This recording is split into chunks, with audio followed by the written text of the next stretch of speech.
वो चंदू, तूने तो कमाल कर दिया यार आज। अच्छा गाया ना मैंने? नहीं गाया नहीं, मुझे लगता था दुनिया में इससे खराब मुंह वाला कोई आया नहीं।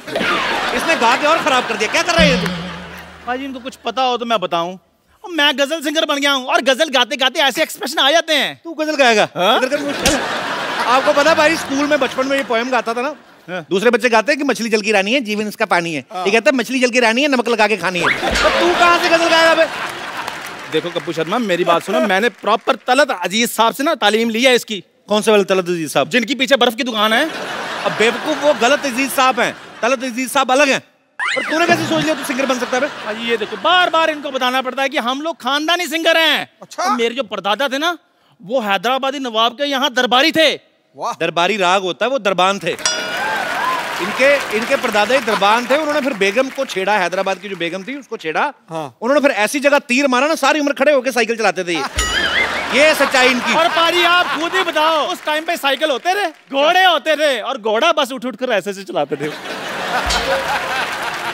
चलो घोड़ा हो जा साइकिल, तीर तो सही जगह पे लगा था ना। कप्पू शर्मा मेरे साथ ऐसे बात नहीं करनी। आप पता है मेरे को दुबई से ऑफर आ रही हैं। क्या? और देखना पाजी, एक दिन दुबई के शेख मेरे को दाद दे रहे होंगे और ये यहाँ लावा सेल्फियां ले रहे होंगे। तो पाजी, जिसका मुंह सेल्फी वाला है वही सेल्फी लेगा ना, जिसका मुंह है कुल्फी जैसा वो कैसे लेगा सेल्फी? चल तू सिंगर बन के सुना कुछ। अभी सुना। शॉल देखो कैसे लेके आया है। सुना भाई।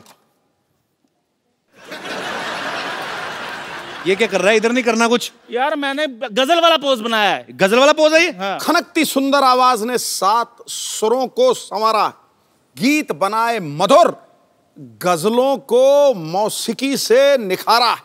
आप तीनों का संगम देखकर आज लग रहा है जैसे गंगा यमुना सरस्वती की मिल रही धारा है, और आपने हमें संगीत की त्रिवेणी में उतारा है। क्या बात है, क्या बात है सिद्धू जी, वाह वाह वाह। मैं सबसे पहले बताऊं कि अनूप सर जो हैं, इन्हें भारत सरकार जो है वो पद्मश्री से सम्मानित कर चुकी है। और इनके पिताजी विख्यात भजन गायक श्री पुरुषोत्तम दास जलोटा जी हैं। तो सर मैं आपसे एक बात पूछना चाहता हूं कि जब आप उनके शागिर्द भी रहे हैं अपने पिताजी के, तो जब गुरु जो है वो अपने पिता हों तो एक सिंगर के लिए वो इजी रहता है कि मुश्किल रहता है? बहुत मुश्किल होता है, क्योंकि उन्होंने जो जगह बनाई है जी, और उस जगह पे अपने को सही उतरना, अपनी जगह बनाना बहुत मुश्किल होता है। क्योंकि जिन लोगों ने मेरे पिताजी को खूब सुना हुआ है जी, वो मुझको जब सुनते हैं कहते हैं यार ठीक है, जरा रियाज करना फिर सुनेंगे। सुनते ही नहीं। तो मतलब आपको ज्यादा मुश्किल पड़ता था? एक तो कंपैरिजन करते थे लोग। मुझे एक तो इसलिए मुश्किल होता था कि हर वक्त वो मेरे साथ होते थे जी। तो कहते थे चलो क्या कर रहे हो, रियाज करने बैठ जाओ। मतलब मुश्किल हो जाती थी कि हम अपने खेलने कूदने, कभी वो जो वक्त होता था वो भी वो रियाज करने को बैठा देते थे क्योंकि घर में हम थे।